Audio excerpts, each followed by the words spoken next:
galera que acompanha o canal Olho no Olho, tudo beleza? Maravilha, maravilha. Mais uma vez aqui com vocês. Sou Fabrício Galvani, vocês estão acompanhando mais uma live aqui na íntegra pelo Instagram, né? E hoje a gente tem um convidado muito especial aqui, nosso amigo Guto Sintra, da Nação Mecânica. É isso aí, galera. A gente vai falar com respeito à transmissão automática, né? Mais um ponto de vista de um reparador, né, profissional aí, muito conceituado no nosso mercado nacional, que é nosso grande amigo aí, Guto Sintra, que ele já está presente aqui na live, né, e a gente já vai entrar aqui, né, chamando ele rapidinho já, né, só estou organizando aqui, lembrando vocês que amanhã a gente tem uma live aqui também, muito especial com respeito a aditivos voltados para fluidos de transmissão automática com o pessoal da Infinium, tá? Então se vocês querem acompanhar aí informações referentes a cargas aditivas e o desempenho dos fluidos de transmissão automática, é uma live muito boa, vocês não percam. Vamos aí, né, pegar aqui o convite do nosso amigo Guto Sintra, já está aqui. Quero dar uma boa noite a todos, agradecer a participação de todos que estão acessando a nossa live. Aguardando só mais um minutinho aí, galera. Nosso amigo Guto já está presente. E aí, Guto, beleza? Boa noite. E aí, Fabrício, como é que tá? Tudo bem? Maravilha, áudio aqui, perfeito, vídeo também, por aí, tudo Legal. beleza? Tudo belezinha, graças a Deus. Estou ouvindo também perfeitamente e vendo também, tá tudo muito legal. Show de bola. Galera, ó, boa noite a todos. Muito obrigado pela presença, né? O pessoal já está acessando aqui a nossa live.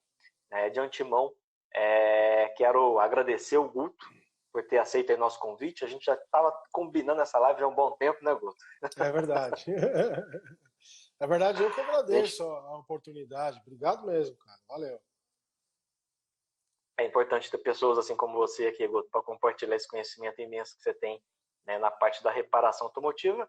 E já de prontidão, fala para o pessoal um pouquinho aí, né, se apresente para o nosso público, quem é Guto Sintra, quanto tempo você está aí no ramo da transmissão automática, né, na Nação Mecânica, Guto?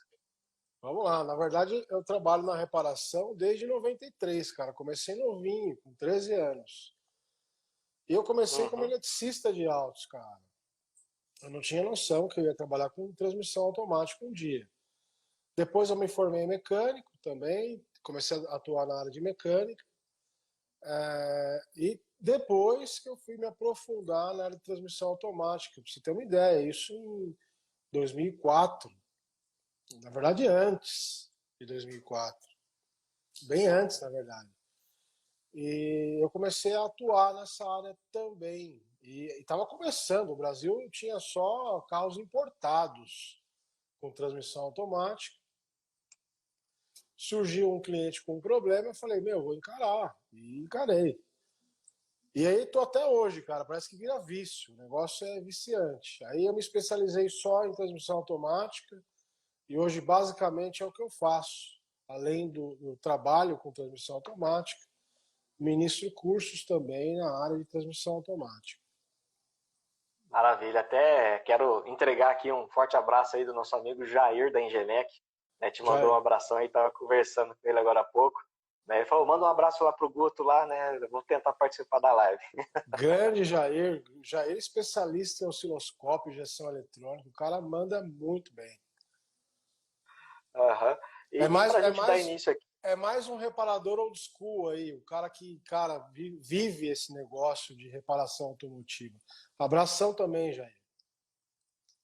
Jair é gente boa. Ele participou aqui das nossas lives também, a gente batendo um papo aí com respeito à parte de diagnóstico, né, interferência do lubrificante aí, em alguns diagnósticos, né, na reparação automotiva e na parte de injeção.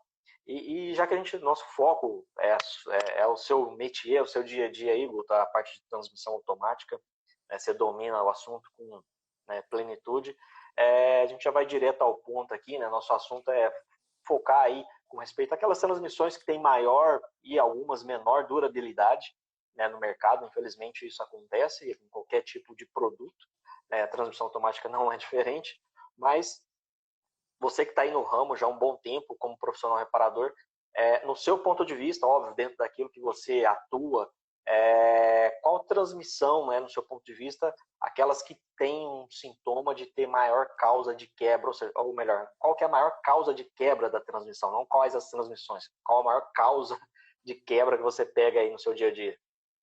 Na verdade, no Brasil, a gente pode considerar o uso de uma transmissão automática como uso extremo, né?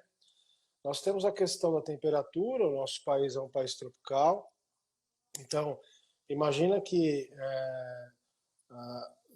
em alguns estados do Brasil a gente tem a normalidade de no mínimo 30 graus, né?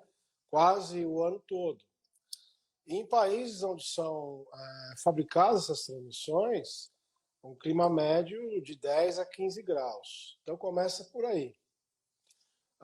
O grande problema da transmissão automática, ou seja, o que faz uma transmissão ter uma vida útil menor, é 100% a temperatura, porque ela vai reagir diretamente no fluido da transmissão. Então, esse é um ponto. A gente tem um uso extremo.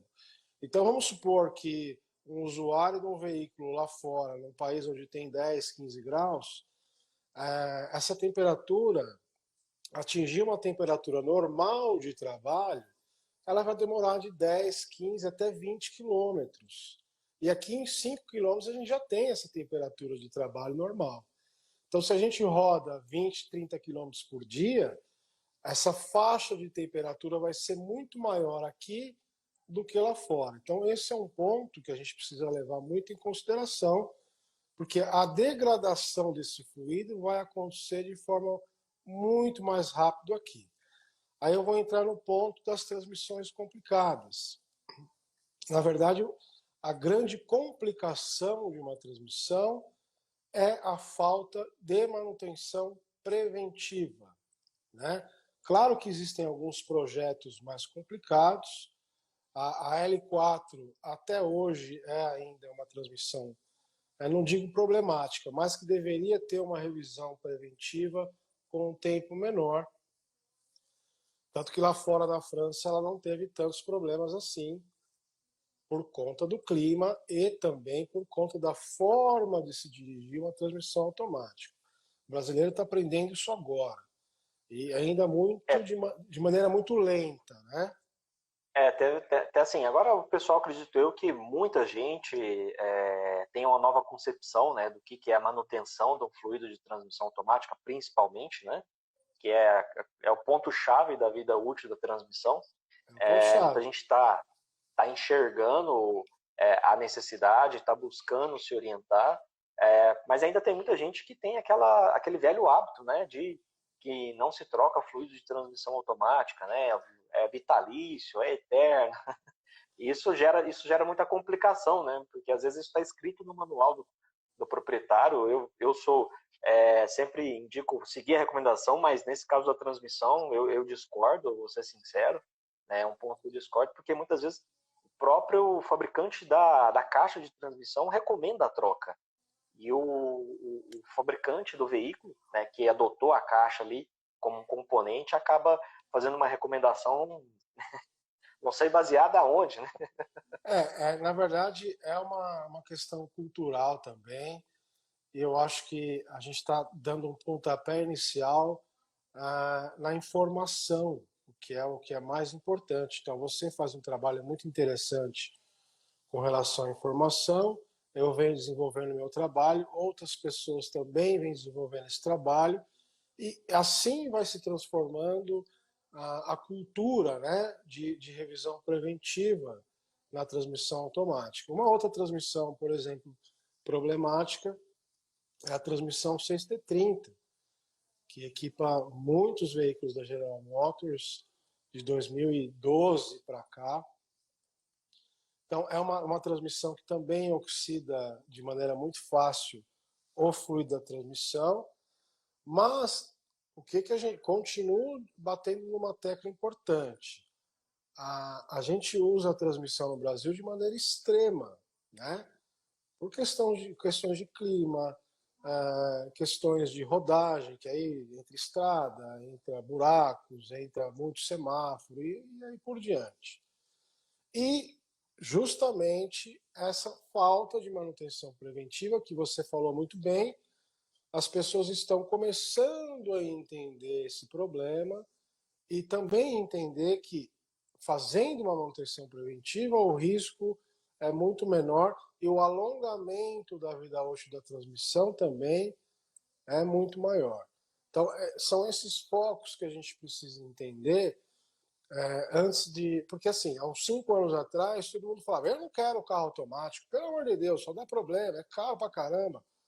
Mas agora a gente tem um entendimento de que, na verdade, não é a transmissão que é problemática, é a nossa cultura de falta de manutenção preventiva que é o problema. Então, atacar nesse foco. O dia que o reparador começar realmente a divulgar a importância dessa revisão preventiva, não só em sistema de transmissão, em outros sistemas também, a gente vai começar a entender que o carro não é o problema é realmente essa nossa falta de cuidado com as revisões preventivas. Eu defendo Isso aí que muito você isso. Eu defendo Não, muito isso aí que você isso. falou é importante. Até ontem a gente estava comentando numa live que eu fiz com o pessoal, com Felipe Feitosa da NP, a questão do amadurecimento, né, do público consumidor com respeito às especificações, né, e está diretamente relacionado com o nosso ponto de análise aqui, que é com respeito à manutenção também, ou seja, a partir do momento que o público consumidor, proprietário de veículo, tem um amadurecimento ao nível de conhecer a necessidade do veículo, a importância que tem aquela manutenção, que não é um custo, é um investimento, É um né, investimento. a manutenção do fluido da transmissão automática, você tem uma durabilidade muito maior. Né? E esses casos que muitas vezes vocês profissionais aí da reparação conseguem identificar, porque acaba sendo recorrente, vários números de veículos cada vez mais daquele tipo de modelo está aparecendo mais ali, não é à toa. Falou, opa, tem alguma coisa de anormal, né? De repente o projeto tem um aquecimento maior, né? Não consegue suportar o fluido, acaba não suportando, né? Aí tem duas vertentes, né? Ou o projeto tem um problema, ou o fluido não foi bem escolhido para aquela transmissão, né? Só que quem pode falar qual fluido é melhor ou pior é quem desenvolveu a transmissão, né? A gente do lado de Exatamente. cá não tem, né? E às vezes quem desenvolve a transmissão também erra, como todo mundo, né? A gente é ser humano e também acontece. Eu vou dar mais um exemplo, que é a 6R80, uma transmissão de 6 velocidades que equipa o veículo Ranger. Essa transmissão ela tem uma válvula termovolátil na transmissão, onde impede a passagem para a troca de calor, né? A troca de calor é vital para a transmissão, só que, como ela é vendida para o mundo inteiro, em alguns países a gente tem um frio extremo, né? Uma temperatura baixa, muito extrema. Então ela segura, ela mantém esse fluido internamente a transmissão até que ela atinja uma temperatura ideal para ir para a troca de calor, fazer o resfriamento. Só que a transmissão ela é fabricada para o mundo inteiro. Então ela vem para o Brasil, ela foi para a Austrália, e o Brasil tem um clima muito parecido com o da Austrália. Então nós enfrentamos esse problema com o excesso de temperatura o tempo todo, na carga máxima de temperatura, vamos dizer assim, na transmissão 6R80. Aí no Brasil, assim como na Austrália também, acabou se tornando uma transmissão complicada. Então, essa comunicação na hora de vender um produto, ou a montadora colocar essa transmissão como acessório, é que ela também precisa entender. Então, o erro ela acontece de todas as partes, né? E para nós no Brasil, infelizmente, essa utilização da transmissão de modo extremo, ela acaba nos trazendo uma carga complicada. Mas também tem solução.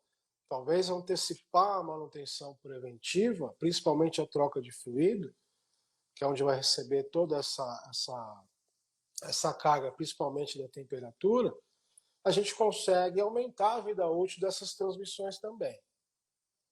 Certamente, né? Porque o fluido é o sangue ali, né? O que É o dá vida sangue. para a transmissão. E aí, se ele começou a ir embora mais cedo, o restante vai junto. Não tem jeito. Vai no Fluido é o pacote. segredo. É isso aí, cara. A, a, O fluido é o segredo e diminuir os resíduos sólidos dessa transmissão quanto antes é um outro segredo. Então, quanto mais cedo a gente faz essa troca do fluido, mais limpa a gente vai manter. De forma mais limpa, a gente vai manter essa transmissão o tempo todo, porque a gente vai eliminando o resíduo nas trocas de E, fluido. e o lubrificante ainda continua apto, no caso assim, ele vai se manter, obviamente, né, por estar com uma carga de aditiva nova, ele vai se manter apto a suportar as temperaturas que ele já não estava suportando, ele vai perdendo a sua carga aditiva, ele vai se deteriorando, até por isso eu não sei como que o pessoal coloca um fluido vitalício, né, na transmissão, seja manual ou automática, né, longa durabilidade eles podem alcançar, mas vida eterna nunca. Não existe, E, não existe fluido vida eterna. E quem teima muito com isso, quando vai conversar comigo, eu respeito, mas eu digo o seguinte: vamos esquecer então um fluido vitalício e vamos falar sobre resíduos que são liberados durante o desgaste natural da transmissão.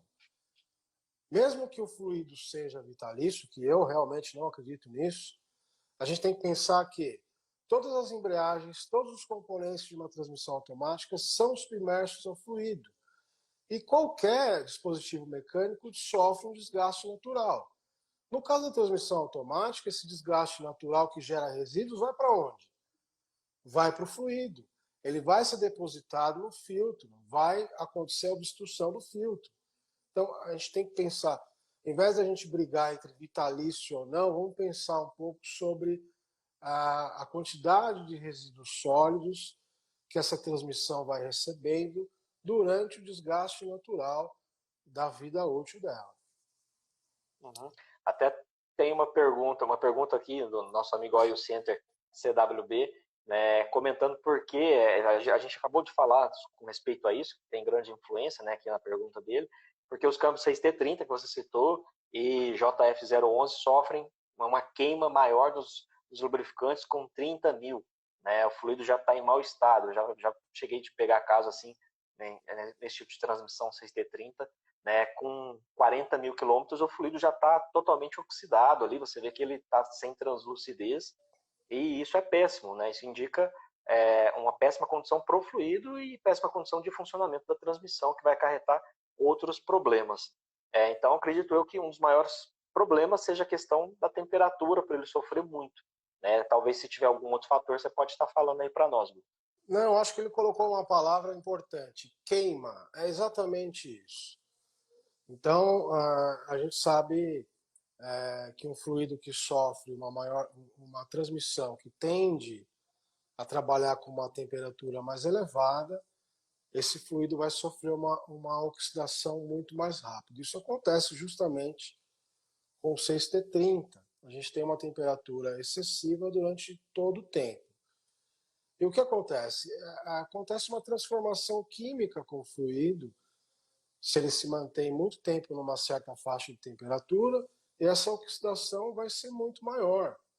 Então, a 6T30 tem justamente esse problema. 6T30 com 25 mil quilômetros, a gente tira o fluido e já está completamente escuro, oxidado, queimado, inclusive.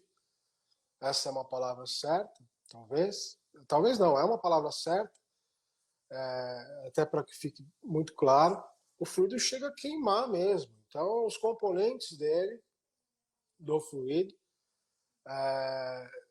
não chegam a entrar em ebulição, porque o fluido ele tem um tempo um pouco maior de ebulição, mas ele quase. Então, começa a gerar vernizes, um processo químico também do fluido em alta temperatura, muitas vezes, inclusive, carbono.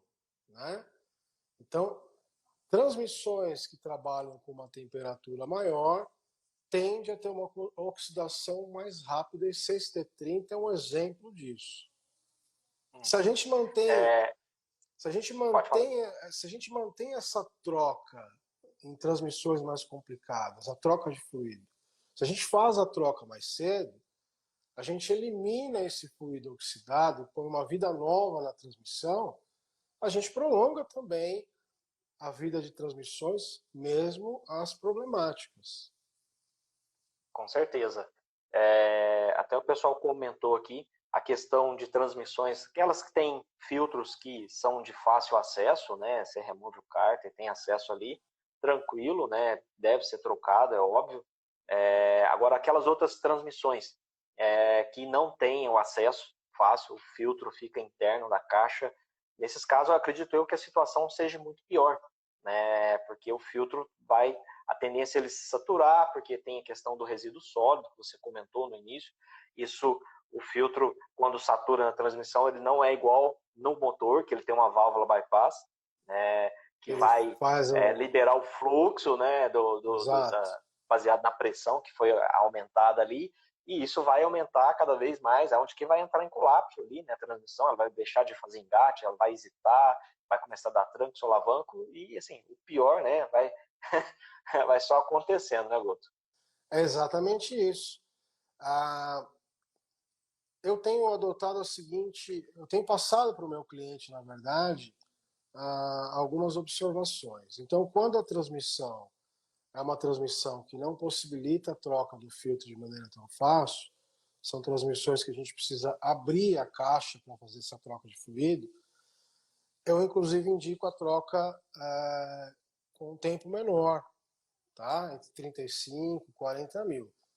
Porque a ideia é manter essa transmissão o maior tempo possível limpa, sem resíduos sólidos. Porque a partir do momento que saturar esse filtro, aí não tem jeito, essa transmissão vai ter que ser aberta. E abrir uma transmissão, existe uma série de kits de reparo, peças de reposição que a gente vai ter que pôr. É um trabalho realmente com valor expressivo. Então, eu indico para o meu cliente, aí eu estou falando mais de experiência, de vivência na oficina, né? Sim. Porque a gente não tem ainda uma regra clara com relação a isso. Nenhuma montadora ainda passou esse tipo de informação, mas a gente lida com isso todo dia. Então eu tenho passado para eles, olha, vamos fazer essa troca com um tempo menor para a gente evitar esse acúmulo de resíduos no elemento filtrante, porque senão ele vai obstruir. E realmente, é o que você falou, não tem uma válvula bypass na transmissão automática, obstruindo o filtro, eu vou ter problemas na transmissão. E até pegando o gancho, por exemplo, quando chega algum cliente aí na sua oficina, né, muitas vezes isso acontece, e acredito eu que deve acontecer com você, não sei com qual frequência. Você pode comentar aqui para nós. Vamos lá. O cara chega com o carro dando tranco, solavanco, né, aquele problema crítico, né, a transmissão já está ali abrindo o bico. Porventura pode ser uma transmissão desse modelo aí, né, que tenha filtro interno, ou né, isso não interfere aqui no nosso raciocínio, mas ele tá com aquela ilusão, ele viu algum vídeo, alguma coisa, alguém falando que trocar o fluido resolve o problema do tranque do solavanco. Você como profissional reparador, o que você tem para dizer para esse tipo de situação?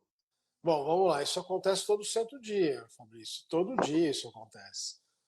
As pessoas elas vão procurar uma oficina para fazer a substituição de fluido, a maioria delas quando já existe um sintoma. O que eu passo para elas? Que a troca do fluido não é a garantia de solução de sintoma nenhum. E quando existe uma transmissão com algum sintoma, existe a possibilidade também de piorar esse sintoma. Não é mais a hora de trocar o fluido. A hora de trocar o fluido passou. Em alguns casos, existe uma diminuição do sintoma e até o desaparecimento desse sintoma. Mas não é sempre, não dá para prometer isso para o cliente. O reparador, inclusive, está começando isso agora. Troca de fluido não é a garantia de solução de sintoma em transmissão automática e, em alguns casos, pode piorar esse sintoma. Então, já teve casos na oficina onde a gente passou toda essa informação para o cliente, transmissões que já tinham sintomas graves. Mesmo assim, ele insistiu em fazer a substituição de fluido. A gente se documenta, existe um termo de responsabilidade na oficina e o carro simplesmente não saiu mais do lugar. Isso acontece também. Então, nunca a promessa de que a troca do fluido soluciona sintomas. Isso não acontece frequentemente. Existe uma possibilidade de melhorar esse sintoma e às vezes ele desaparecer, mas não é garantido. É verdade. Até o que você citou um pouco antes, né? A questão, principalmente quando a pessoa pega um carro, que às vezes está com uma baixa quilometragem, ou até tirou o carro zero, porventura, é um carro que o projeto tem, né, ali, né, um aparecimento na mídia de que está tendo algum problema na transmissão, né? Está sendo recorrente alguns casos de problema, isso vem aumentando cada vez mais.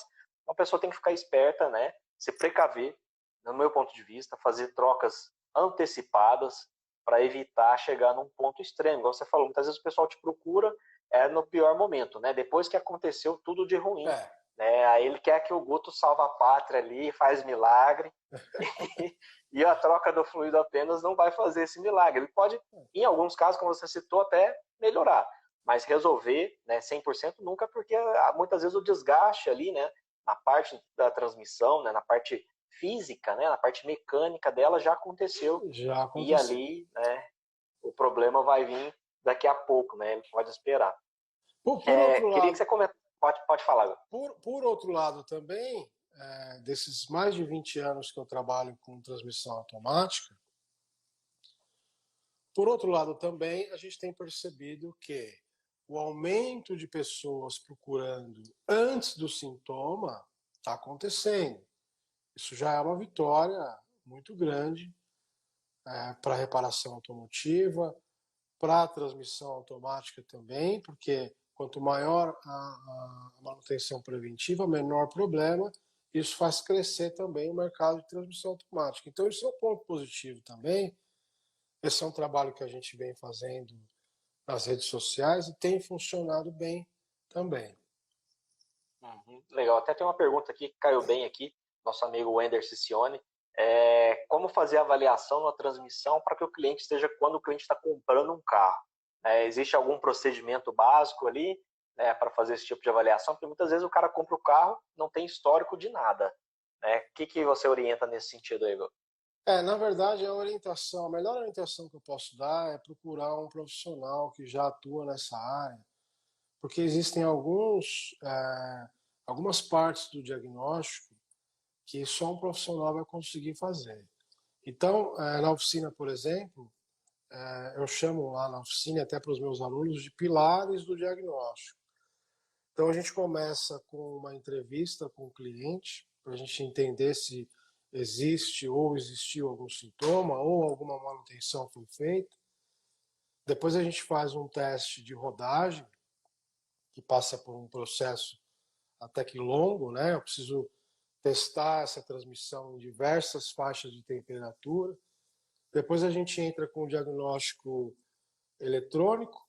O diagnóstico eletrônico ele consiste basicamente em busca de códigos de defeito e também acompanhamento dos sensores em tempo real. É fluxo de dados que a gente conhece, nós conhecemos como fluxo de dados. E depois, talvez o mais importante desse processo todo, é uma análise por amostragem do fluido.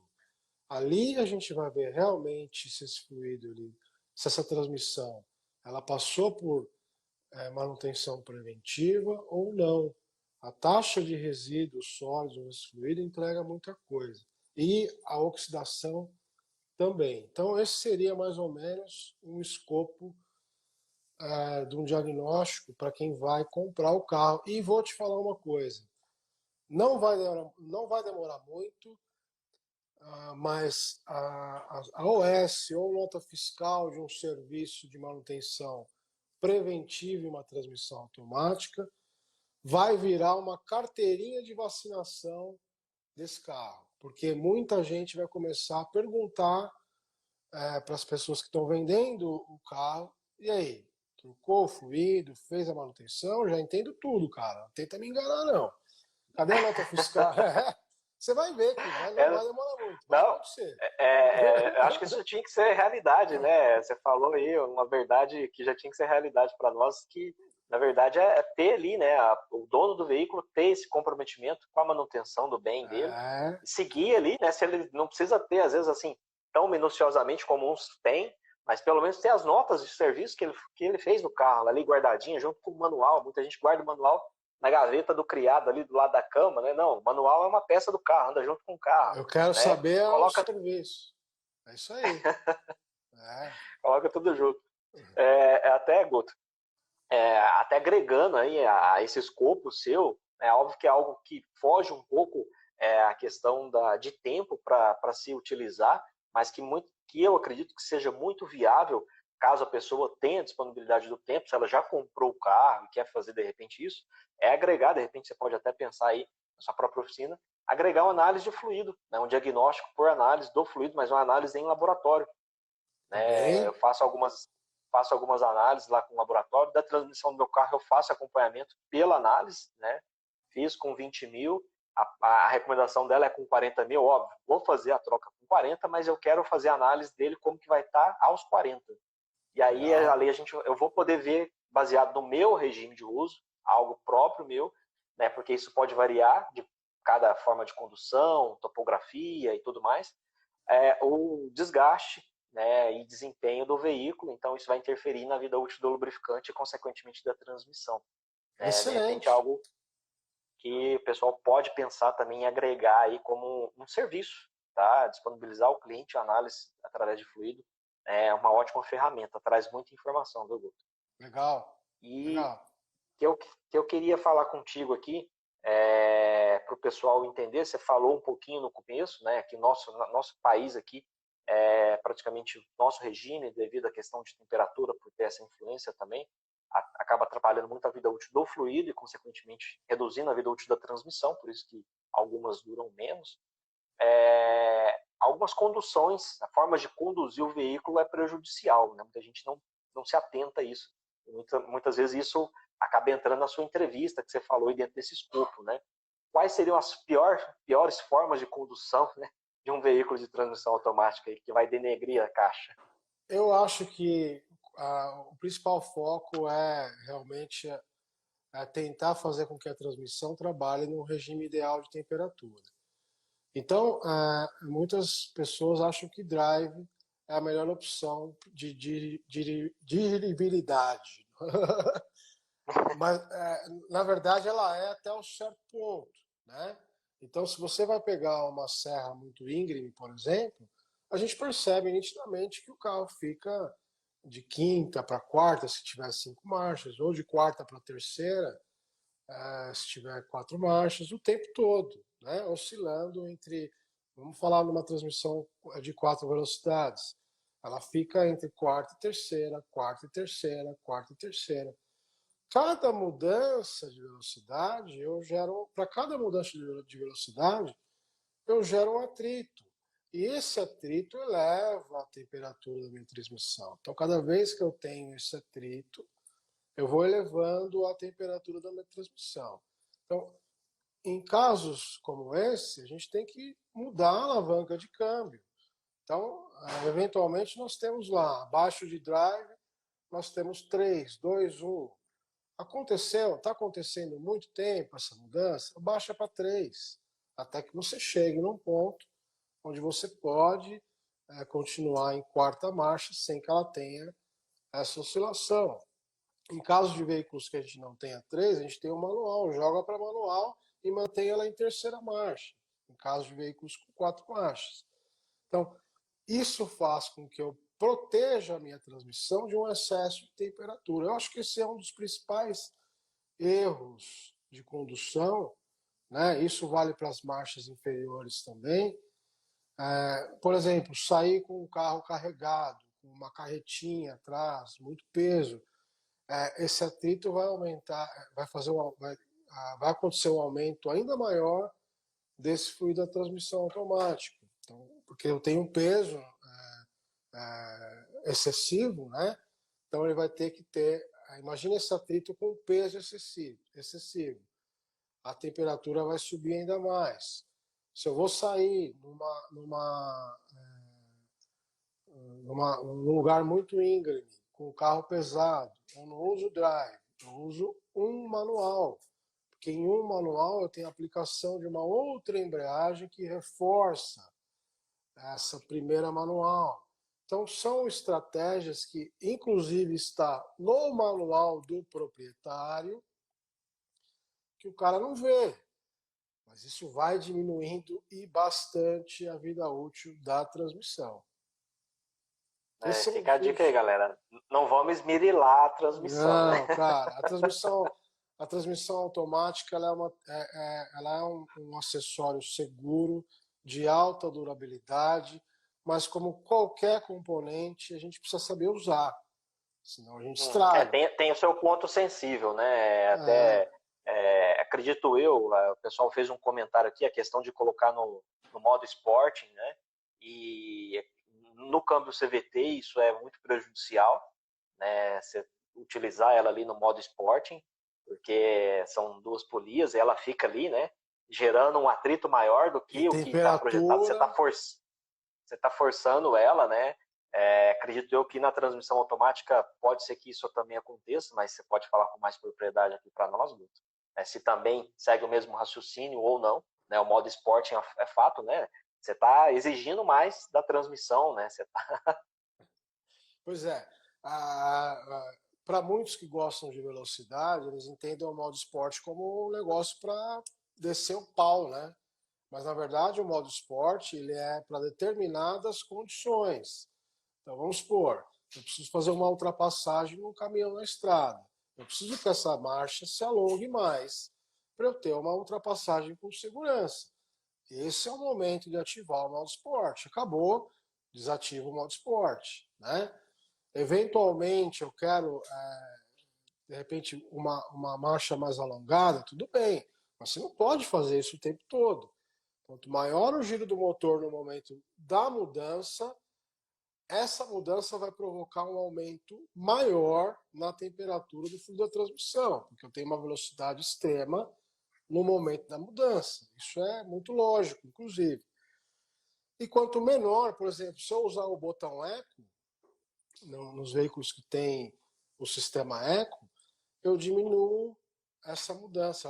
Ela vai acontecer de forma muito mais rápida com o meu giro do motor menor. Então, o modo eco ele prolonga a vida da transmissão automática da mesma forma que o Sport diminui a vida útil da transmissão automática. Maravilha. A gente está falando aí com essa questão de aquecimento, né, da transmissão, do fluido, principalmente, que vai acabar reduzindo a vida útil da própria transmissão.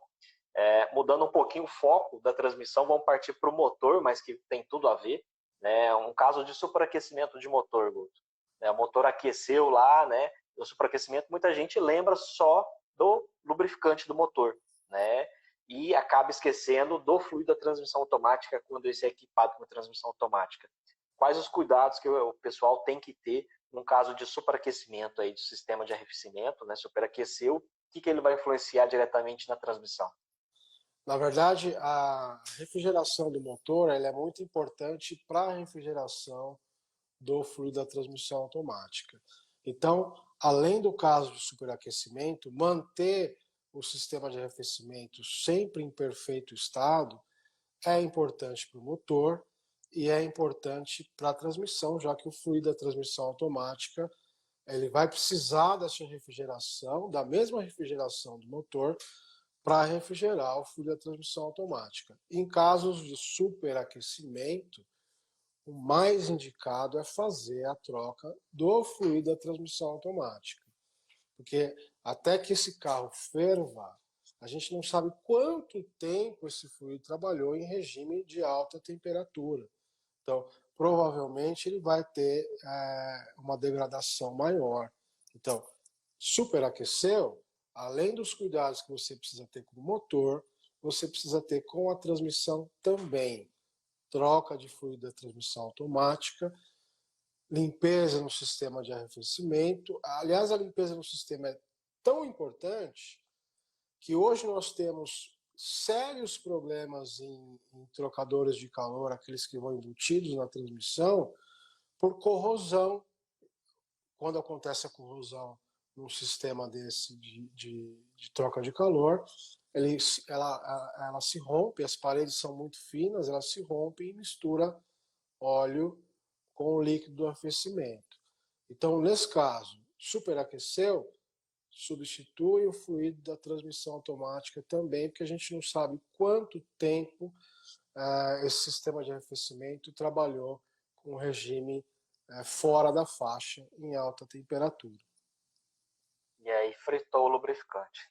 Aí fritou o lubrificante, consequentemente Queimou, né? Queimou, como disse nosso diminuiu a amigo. vida útil da minha transmissão. Então, eu vou te Maravilha. falar, Fabrício, eu vou te falar uma coisa. O americano ele é expert em transmissão automática. O usuário do carro nos Estados Unidos, ele conhece muito de transmissão automática. Os caras têm mania de usar esses leitores de avaria. O próprio usuário do carro tem esses leitores e eles têm costume de acompanhar a temperatura do fluido da transmissão. De tão sério que é isso e também o quanto isso prolonga a vida útil dessa transmissão. Show de bola. Importante se lembrar disso aí. O pessoal tem que prestar bastante atenção na manutenção do fluido da transmissão e também no fluido de arrefecimento, né? Principalmente porque ele tem tudo a ver não só com o motor, mas com a transmissão. Ele vai auxiliar na vida útil para que esse lubrificante faça a troca térmica e tenha sobrevida, né? Assim como o motor, né? O lubrificante do motor também, né? Ele é muito ajudado aí com o fluido de arrefecimento. Só fazendo um lembrete aqui, ó, o Marcão, lá da... Marcão do Auto Center tá te pedindo a camiseta, viu? Ele falou para mim mais cedo, mandou uma mensagem, falou, cobra o Guto lá minha camiseta. Ô Marcão, é a pandemia, cara, perdão, é a pandemia. Brincadeira, tô devendo uma camiseta pra você e pro Marcão, inclusive, cara. Tá, eu não falei nada, eu falei, pode deixar que ele vai lembrar. Até falei pro Marcão, o Guto vai lembrar. Mas é a pandemia, eu tô colocando culpa em tudo tô pondo culpa na pandemia. É a muleta agora, a muleta. Bom, Guto, a gente falou aqui muito dessa questão aí do fluido. Dentro do seu convívio que você tem aí com transmissão automática, você poderia citar mais alguma transmissão que são daquelas problemáticas e também já fala, ó, tem também aquelas que são tanque de guerra, que duram pra caramba, né? Tem como você citar algumas aí, de quais veículos aqui aí para nós? Tanque de guerra mesmo, são duas transmissões, eu acho que é realmente o tanque de guerra. Aliás, é o Caveirão, né? Que para quem assistiu Tropa de Elite, eu acho que é o Caveirão, que é a SLXA, que equipa os veículos Honda, os mais antigos, e a W5040. Então, na verdade, todas as transmissões de veículos asiáticos, elas são duradouras, né? Mas a SLXA e a W5040, ela equipa o Vectra, inclusive, que é da GM, não é uma montadora japonesa, mas é a Aisin. A Aisin é um fabricante japonês. Então, os dois tanques de guerra, SLXA e a W5040, igual a essas eu nunca vi na minha vida. Eu fiz um trabalho de manutenção numa Zafira de um taxista que estava com quase 500 mil quilômetros. Cola original, câmbio original, trocando fluido rigorosamente em dia. Então, igual a essas transmissões, eu nunca vi. Depois que a evolução são transmissões já com gerenciamento eletrônico, mas a evolução do gerenciamento eletrônico, ela acabou causando alguns problemas eletrônicos que diminuiu um pouco a vida útil. Mas se bem cuidadas também, elas vão durar muito tempo. Mas os dois tanques de guerra, cara, isso aí, aposto que quem trabalha com reparação vai falar, cara, esses câmbios aí são realmente guerreiros. Certo. E daquelas que duram menos, tem mais alguma outra? Você citou várias aqui, né? Assim, duram menos na questão, tem vários fatores, né? Mas por ter essa maior incidência, tem mais alguma outra, além daquelas três que você citou lá no início? Cara, acho que problemáticas mesmo são a L4, e olha que o L4 já, não sei se já fez 20 anos de uso pelos franceses. A 6T30, porque tem uma oxidação de fluido muito grande. A 6R80, que é a transmissão da Ranger também. Eu acho que essas são as três que eu diria que são problemáticas. As demais, eu acho que aí é um pouco mais de falta de cuidado mesmo na transmissão. Então, eu tenho clientes, a 6GF1, por exemplo, que equipa, é uma família nessas transmissões, Hyundai e Kia. Nós temos problemas com 80, 90 mil quilômetros, porque nunca trocou o fluido da transmissão, mas eu tenho uma Kia com essa transmissão que já vai para 200 mil quilômetros, mantendo a revisão em dia, e o câmbio está perfeito. Então, eu não posso condenar uma transmissão dessa, porque eu tenho uma, por experiência própria, eu digo que fazendo a manutenção ela vai durar muito mais. Uhum. O pessoal está até perguntando aqui, né, da Toro, né, porque assim, tem casos mais A, recentes, né, a da Renegade, Toro, Toro aí. essa transmissão ela não é problemática. O problema é a troca de calor dessa transmissão. É um A, problema de projeto ali, né, problema pontual. exatamente. Tanto existe um problema nessa troca de calor que a gente não consegue nem entender se é uma transmissão problemática ou não, porque ela dá problema muito antes, porque a troca de calor rompe, ou a líquido do arrefecimento vai para a transmissão e aí não tem jeito, cara. Fluido, Aí foi contaminação. tudo embora. Não, aí Dá para recuperar contaminação alguma coisa de quando líquido entra, arrefecimento quando acabou. aí Aliás, vai embora todos os dias.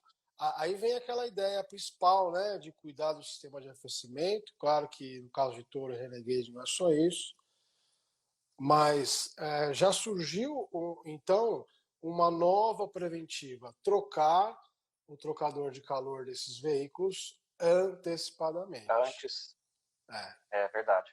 E já existe esses novos trocadores de calor que o pessoal de repente está instalando, eles são melhores dimensionados com a questão de material aí, das paredes, para evitar essa questão dessa corrosão que está acontecendo? Parece que a partir de 2017, fim de 2017, começo de 2018, já teve alteração nessa troca de calor. Existem alguns profissionais também colocando um trocador de calor auxiliar, né?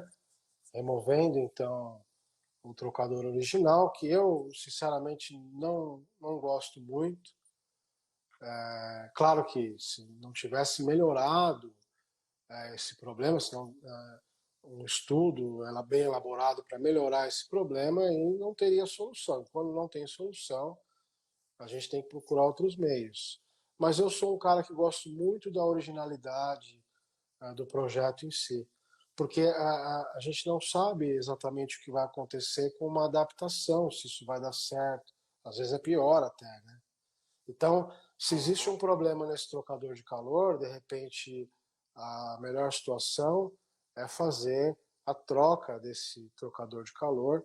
Se já existe um outro mais reforçado, trocar por esse, ou antecipar a troca antes que isso aconteça. E está acontecendo bastante realmente. Uhum. Maravilha. Falar um pouquinho aqui, Guto, com respeito aí à questão, pessoal, até antecipar aqui, se porventura a gente chegar no finalzinho da live, a gente encerra, já começa outra para poder pegar aqui umas informações que eu selecionei para o Guto responder para a gente. Né? Então já deixa todo mundo preparado aí que Vamos se lá. porventura precisar, a gente estende um pouquinho, tá beleza, Guto? Tamo junto. Beleza. Alguns casos aí, Guto, o carro, né, apresenta ali modo de emergência, né, e nem sempre a transmissão está num estado crítico. Né, muitas vezes tem uma questão de estratégia ali da central para evitar danos a outros componentes, ela induz uma falha do câmbio. Né. O que o pessoal aí da reparação, ou até mesmo o proprietário, tem que ficar de olho nesse tipo de situação? Se tem algum indicativo ali, né, para o usuário, né, para o motorista saber que, não, a transmissão acredito que esteja ok, né, baseado em algum comportamento, alguma outra falha que joga para o câmbio, né, a questão aí da estratégia da central. Na verdade, assim, né? Uma central eletrônica de gerenciamento e transmissão automática, ela recebe informações de vários outros sistemas eletrônicos. Então, nós temos sensores da injeção eletrônica, que trabalham em conjunto com o gerenciamento da transmissão. Nós temos o ABS, controle de tração, e outros gerenciamentos eletrônicos do veículo que trabalham em conjunto com a transmissão automática. Então pode acontecer de um problema em qualquer um desses gerenciamentos, que exista um problema em qualquer um desses gerenciamentos que vá afetar a transmissão, fazendo com que ela entre em modo de emergência. Isso é muito comum, inclusive. Agora,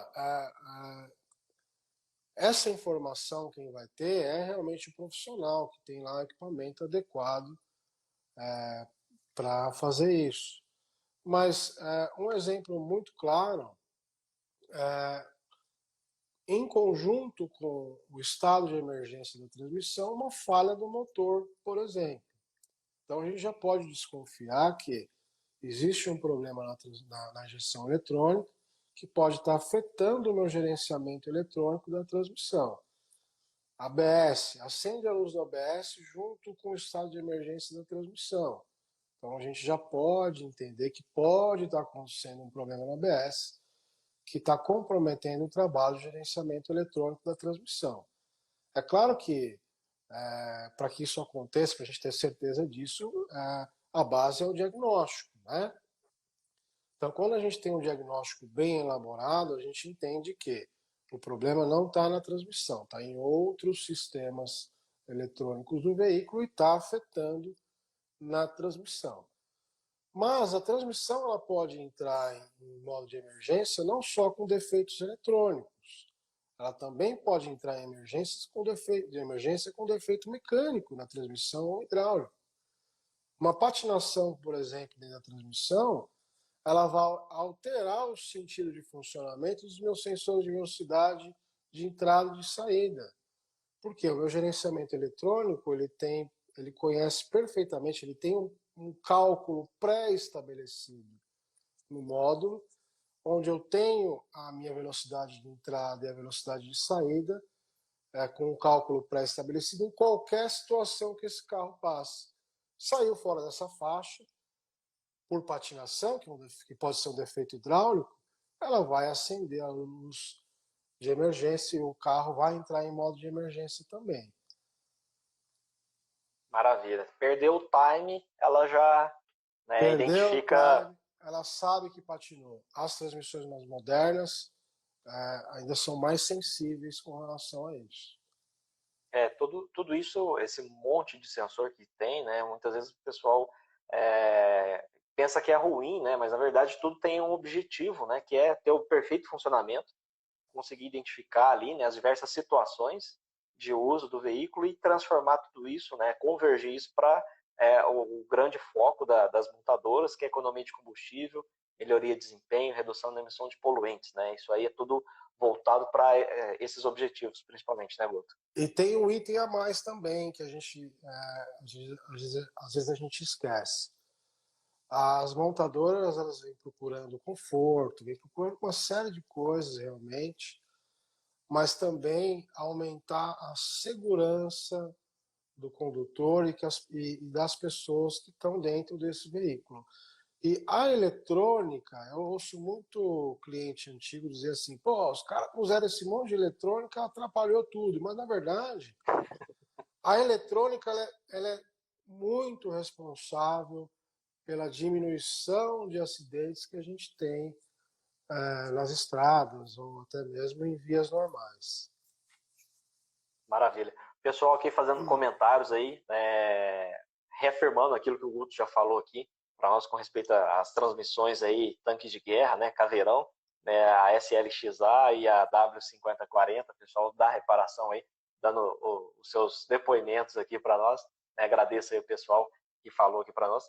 E tem uma outra pergunta aqui, falando com respeito, voltando um pouquinho atrás, para a gente já dar sequência depois em outra pergunta que eu quero te fazer aqui, Guto. Com questão de uso do dia a dia do veículo ali, né, o Pedro mandou uma pergunta aqui, deixar o veículo estacionado na posição P, né, ali da alavanca, sem puxar o freio de mão, sem acionar o freio de estacionamento, judia muito da transmissão? Judia e demais. Na verdade, ela judia do mecanismo de freio de estacionamento, né? De posição de estacionamento, que é o parque, que é o P.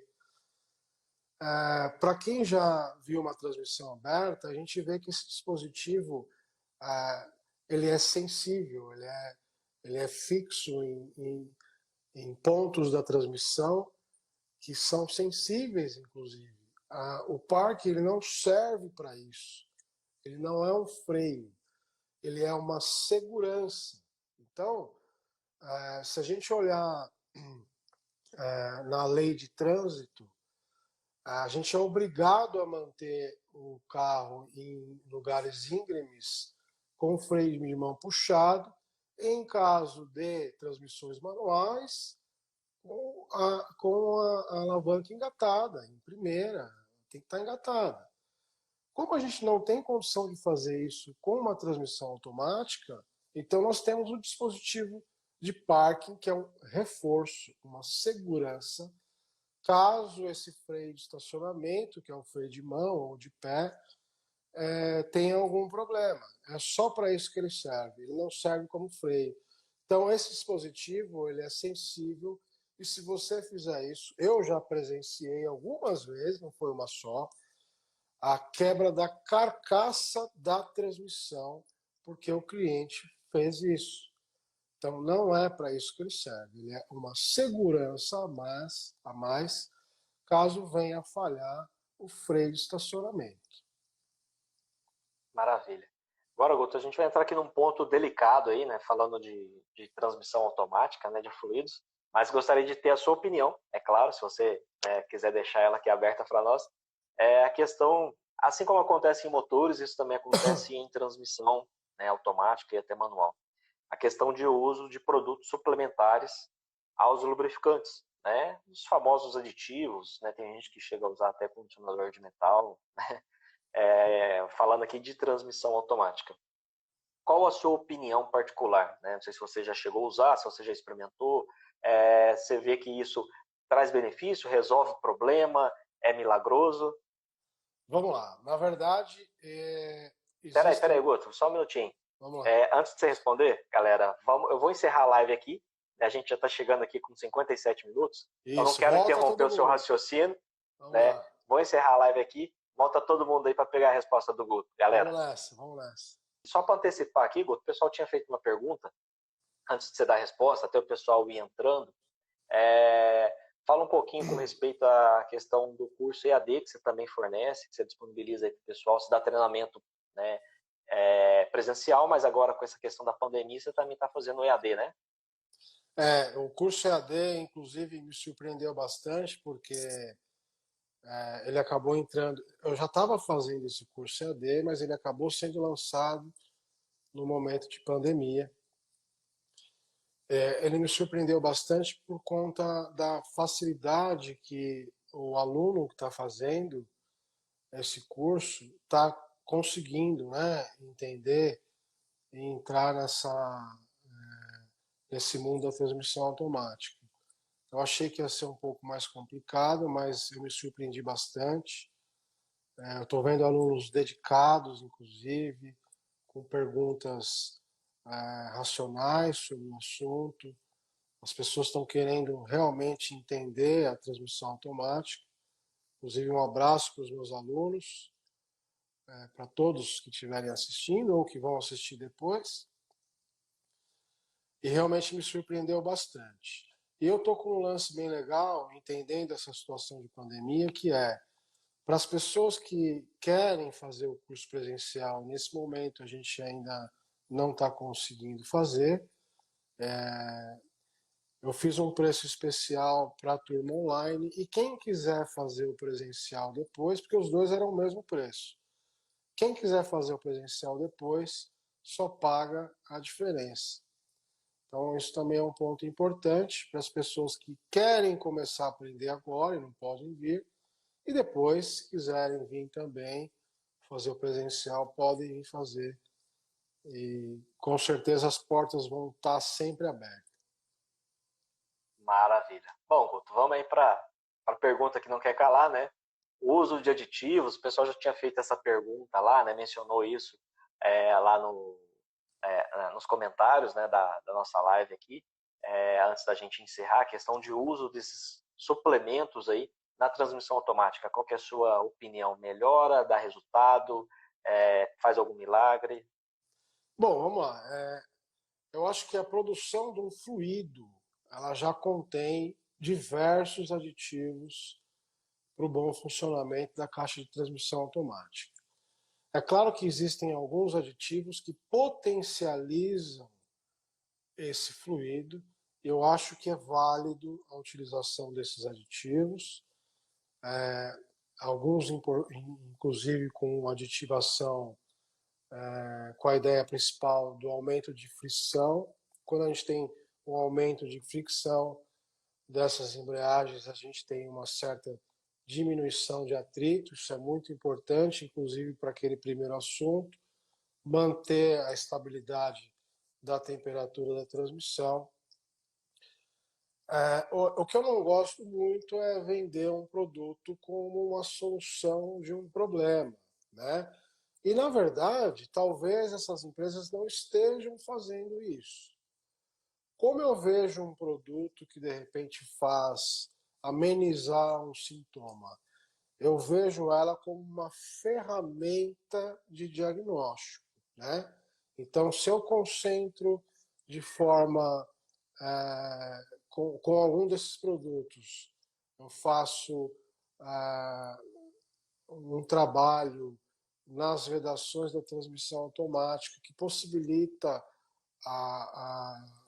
o fim do vazamento hidráulico, sumindo então o sintoma, eu já sei que eu tenho um vazamento hidráulico real dentro da caixa de transmissão automática.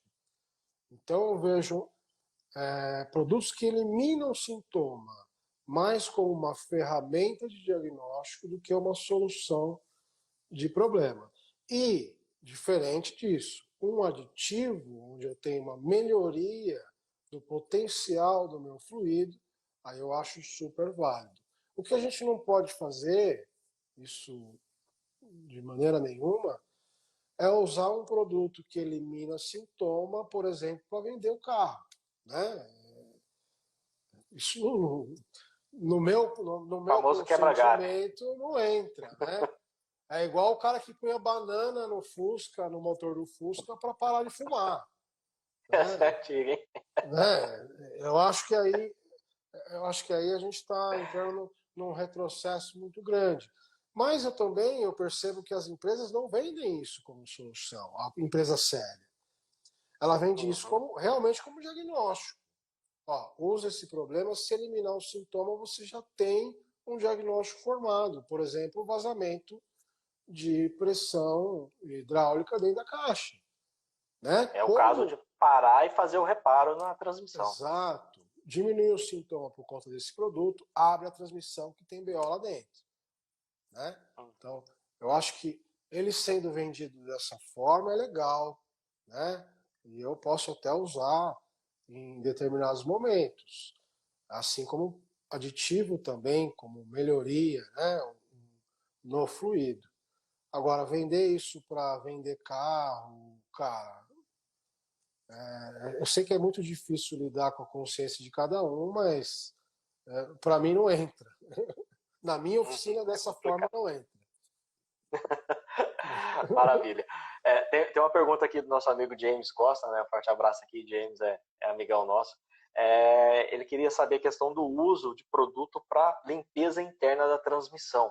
Né? Isso é recomendado, né? Fazer o flushing da transmissão? Bom, vamos lá. Na verdade, o material, os resíduos que são causados dentro de uma transmissão, na maioria das vezes, não são impregnantes. Né? A gente abre uma transmissão e limpa com muita facilidade essa transmissão, mesmo que bem diferente do motor. Bem diferente do motor, que tem uma reação química devido à queima, né? A transmissão tem a questão automática... a contaminação por combustível, tem outros contaminantes, né? Exatamente. A transmissão automática, ela não sofre isso, a não ser através de vernizes, né? Isso impregna em algumas transmissões e quando chega em ponto que gera um carbono, ou seja, uma temperatura muito extrema.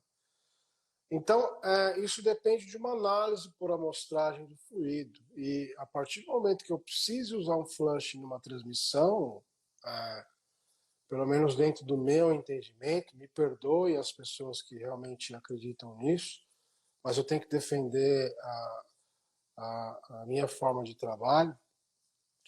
A partir do momento que eu preciso de um flushing para uma transmissão, eu preciso abrir essa transmissão e fazer uma limpeza e uma revisão geral nessa caixa. E, enquanto eu não preciso disso, o próprio fluido é capaz de fazer essa limpeza na transmissão. É isso que eu ia comentar com você.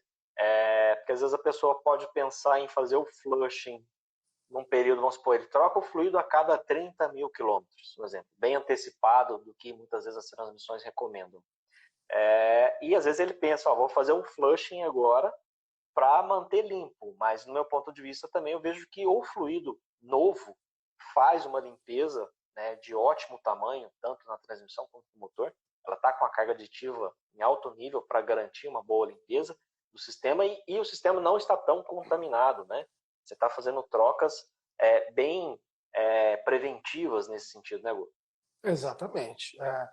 Aliás, uma das funções do fluido da transmissão automática, e ela tem aditivos para isso também, é manter a transmissão limpa. Então, a sua linha de lubrificação de peças móveis, a linha de arrefecimento ou de troca de calor dessa transmissão, uma das funções do fluido é manter esse sistema limpo o tempo todo. Aí depende muito das pessoas fazerem a prevenção trocando esse fluido, que senão também é um aditivo que vai se perdendo conforme o tempo. Maravilha. Tem uma pergunta aqui, ela estava na live anterior, resgatei ela aqui no Maurício Tenelli. Os câmbios CVT da Renault, né, são bons mesmo? Ele pergunta. E como fica a patinação natural desse tipo de câmbio, né? Você já chegou a pegar algum caso desses câmbios já, Guto? Na Da verdade, linha CVT Renault? já. Na verdade, o que acontece não é uma patinação. Eu diria de maneira simples que é uma flutuação normal de uma transmissão CVT, de controle variável, né?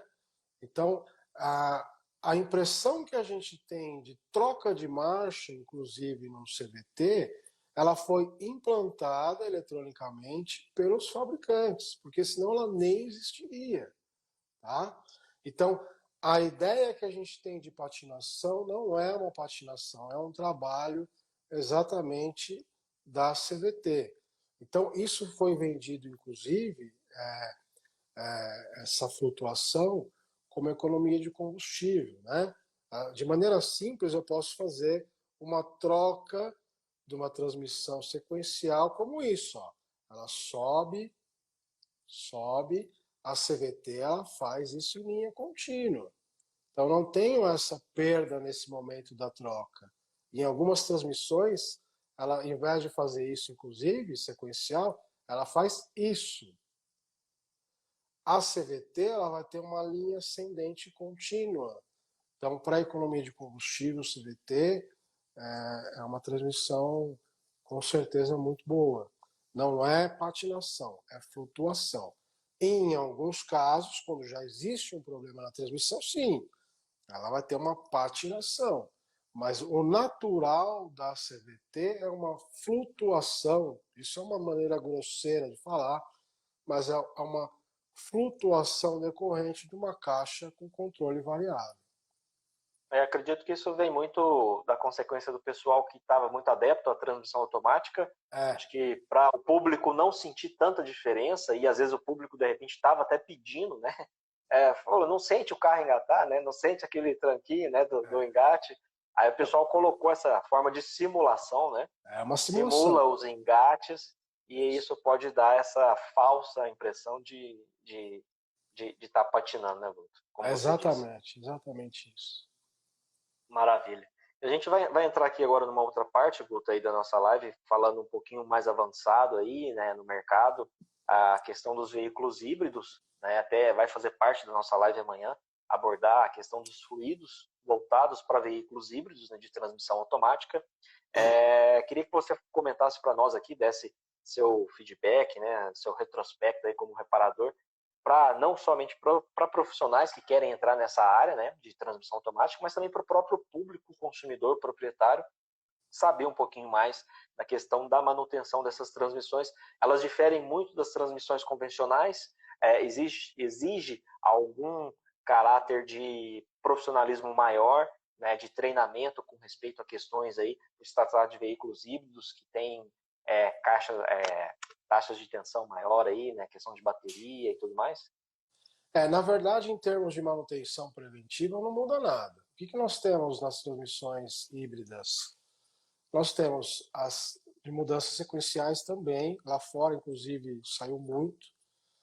Nós temos as CVTs e as automatizadas nos híbridos também. Então, se a gente for falar em termos de manutenção preventiva, é a mesma coisa. Nós temos também taxa de resíduos, nós temos basicamente o que acontece em veículos a combustão, acontece também nos híbridos por enquanto. É claro que isso está mudando bastante. Mas por enquanto é o que a gente tem, né? Principalmente as CVTs e as de dupla embreagem, não, as automatizadas, nos híbridos também, né? Com relação aí entra um pouco mais do profissional, né? Claro que ele tem que ter alguns quesitos básicos, principalmente relacionado a, a aos cuidados na hora de uma manutenção com transmissão híbrida, né? A gente sabe já, acho que principalmente quem atua na área, que existe uma voltagem elevada nesses veículos, e se a gente não souber onde põe a mão, ou a forma correta de pôr a mão, pelo menos, usando diversos tipos de proteção, a gente pode ter um problema sério, inclusive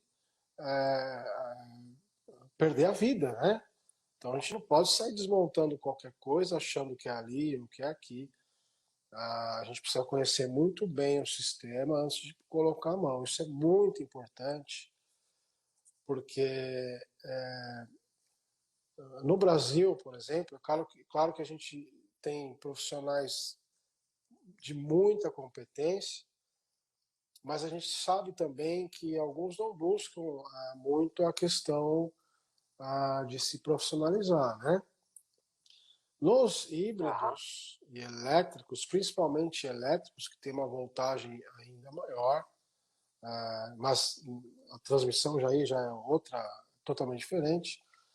Mas nos híbridos também nós temos uma voltagem excessiva e é arriscado, é problemático. Tem que entender muito bem antes de pôr a mão num carro híbrido. Maravilha. Só para encerrar aqui, Guta, a nossa live, né, puxar um ponto final aqui. O pessoal muitas vezes fizeram algumas perguntas aqui, tanto na anterior quanto agora. Questão da escolha do lubrificante, né, do fluido correto. O pessoal perguntando se fluido nacional tem condição de ser aplicado, né, nas transmissões, né, tem qualidade para isso, o fluido importado é melhor ou não. Né, no seu ponto de vista, né, o que você tem para falar para o público nesse sentido?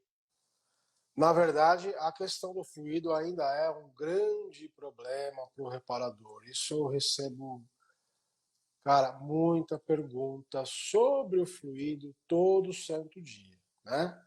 Isso é realmente um problema muito sério. Mas hoje a gente tem informações do fabricante do fluido, né? Então, o cara que fabrica o fluido, que não é OEM, ele informa as normas que ele atende, né? Claro que existem fabricantes e fabricantes. Eu costumo usar duas ou três marcas que eu estou acostumado na oficina e nunca tive problema com elas. Mas o respeito à norma do fluido é muito importante. E entender também um pouco sobre o fluido de transmissão automática, né? Como primeira, vamos falar, norma estabelecida no planeta foi Dexron. Então, é uma base para muitos fluidos que foram, para muitas montadoras que foram criando suas normas. Mas basicamente, bem basicamente, o que acontece com o fluido de transmissão automática? Quando um fabricante da transmissão produz uma transmissão, ela pode ou não nomear um fabricante e estabelecer essa norma junto ao fabricante, ou ela simplesmente passa todas as especificações para a montadora e a montadora vai buscar então a empresa que fornece fluido para elas.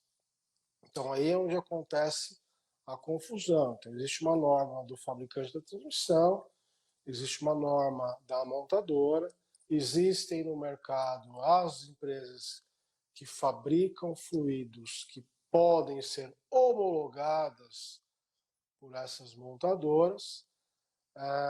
Então eu procuro sempre um fluido, se não for original, um homologado pela montadora. Eu acho que eu sinto mais segurança nisso. Então, hoje nós temos também os multi-ETF, que servem uma linha grande de normas, né? Mas o que a gente precisa entender é que esse multi-ETF não serve para todas as transmissões, porque eu vejo muita gente confundindo isso. O multi-ETF ele serve, se for de boa qualidade, para as normas que ele coloca no mercado. Então, existe uma lista de normas que esse multi-ETF atende. Então, se ele atende a norma da transmissão que está na sua oficina, legal. Se ele não atende, não é porque ele é multi-ETF que ele vai servir para qualquer transmissão. Então, eu É isso vejo aí, dessa falou muito bem, forma. Guto. Eu gosto muito de usar produtos homologados, porque eu sei que atende todos as normas e também, inclusive, coloração, né? Que também é outra confusão que os reparadores fazem. Inclusive, quando um fluido atende uma norma, ele tem que atender, inclusive, a coloração daquele fluido, do fluido que é usado em montadora, inclusive. Uhum. É bem colocado aí, o pessoal tem que ficar atento, né? É um detalhe simples, mas que muita gente às vezes cria uma generalização, né, da aplicação, né? Um fluido multi para todo mundo, né? Ou muita gente, vejo muito o pessoal às vezes segue a recomendação, vamos supor, você está falando de um veículo asiático, né? Um Hyundai, por exemplo, um Kia, que pede uma norma dela, um SP3, SP4, e muitas vezes o mecânico, reparador, às vezes ele não olha esses detalhes, né? Então sempre ficar atento. O cara, às vezes ele está focado no Dextron, né? Dextron 6, Dextron 6, Dextron 6, né? Que é uma grande pilar aí da questão da normatização, né?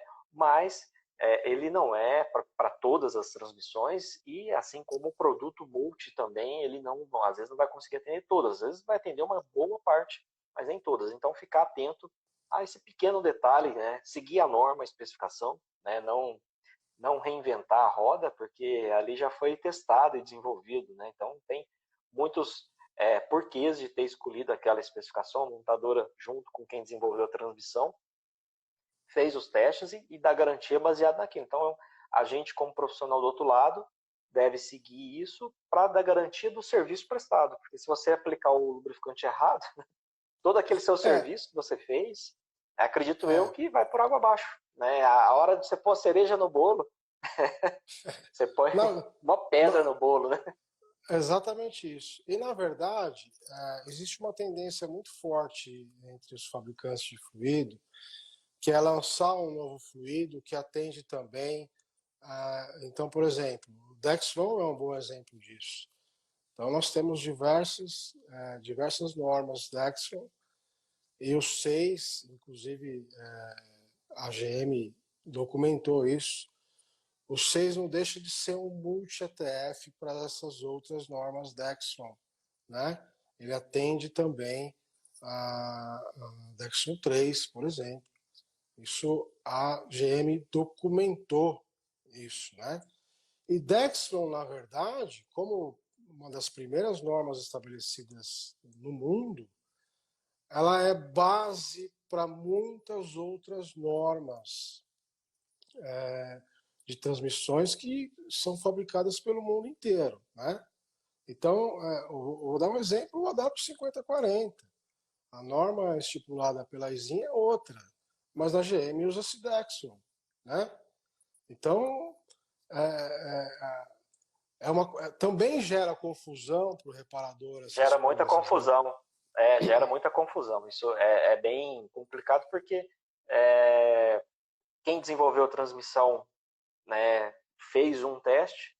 Quem utiliza a transmissão, isso às vezes, no meu ponto de vista, por talvez ter interferência de powertrain, né, de outros componentes do motor, que vai influenciar talvez durabilidade, vai lá e escolhe um outro tipo de fluido, mas ela que dá garantia do equipamento, que tem total poder de fazer a recomendação, partindo do ponto de vista legal, né? Sem dúvida.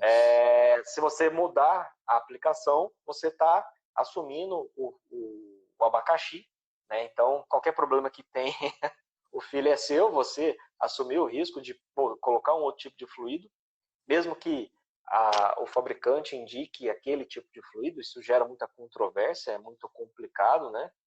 Poderia ser mais simples, no meu ponto de vista, mas a gente tem que olhar o ponto de vista legislação, né? Se você se deparar com um problema legal, não tenha qual dúvida que é disso. a sua argumentação frente ao cara da capa preta? Pois é. E eu já vi, inclusive, algumas coisas como colocar fluidos de máquinas agrícolas em transmissão automática, para você ver. Isso já vi. Vi. Então, quer dizer, é o tipo de extremo que é complicado, né? É meio complicado. Outro universo, né? Então, cada componente ali, cada equipamento tem a sua exigência, daí o desenvolvimento de um produto, né? Então, amanhã a gente vai estar falando um pouquinho mais com respeito a isso, né? A gente vai estar falando diretamente com um fabricante de aditivos, a Infino, né? Um dos maiores aí do mundo, vai poder trazer bastante informações para nós, então vocês que estão aqui na live, não percam amanhã também uma super live. Bom, Guto, quero só adicionar aqui uma informação. O pessoal fez uma pergunta anteriormente com respeito à análise de fluido. Ela é possível fazer em laboratório, tá? O pessoal às vezes não pegou essa informação. Eu faço lá no canal vídeos referente a isso. Com análise de transmissão também é possível, óbvio, se for possível coletar uma amostra dentro dos procedimentos corretos. Dependendo da transmissão, às vezes a impossibilidade de fazer a coleta, aí infelizmente não dá para você fazer uma coleta ideal. Aí você vai ter que fazer uma coleta no momento de troca, ou uma outra forma, né, que é pelo bujão de dreno. Não é a forma ideal, mas de repente é a única possível. Mas aí é a questão de conseguir fazer ela sem perder, né, uma quantidade grande de fluido, porque você vai ter que repor, é claro. Mas é possível fazer sim, e ela traz muitos benefícios com o tipo de análise. Você pode avaliar contaminantes que tem, né, a parte de carga aditiva, como que ele está, e os contaminantes muitas vezes traz antecipadamente muita informação. E é claro, isso precisa de uma tendência, tá? Para deixar claro, pessoal, não é apenas com uma amostra que você vai conseguir ter 100% de informação para tomada de decisão. Uma tendência de amostras, ou seja, você fazendo análises dentro de intervalos aí, recomendados pelo laboratório, você consegue ter muita informação. E deixo aqui o espaço aberto aí, Guto, para você fazer suas declarações finais. Se quiser falar algum ponto que a gente não abordou aqui, fica à vontade. Cara, eu queria agradecer muito essa live. Obrigado pelo convite. Foi um prazer grande. Ficamos, sei lá, quanto tempo? Quase 1h30. Deu 1h30, acredito. Então, acho que foi muito válido. Essas lives são interessantes para que quem não conhece ainda comece a entender um pouco. E quem já conhece também sempre vai pegar uma informação ou outra que com certeza é valiosa. Eu assisto lives também e aprendo muito com elas. Então, acho que eu queria realmente agradecer o convite. Foi muito legal. Imagina, Guto. Aqui sinta-se em casa, né? Faça parte aqui da família Olho no Óleo. E eu que agradeço aí por você ter aqui despendido seu tempo aí de descanso para estar aqui batendo esse papo com a gente, trazendo informação, conhecimento. Acredito que a gente conseguiu abordar o tema de uma forma legal. Pessoal aí que acompanha a nossa live, quero deixar um forte abraço a todo mundo.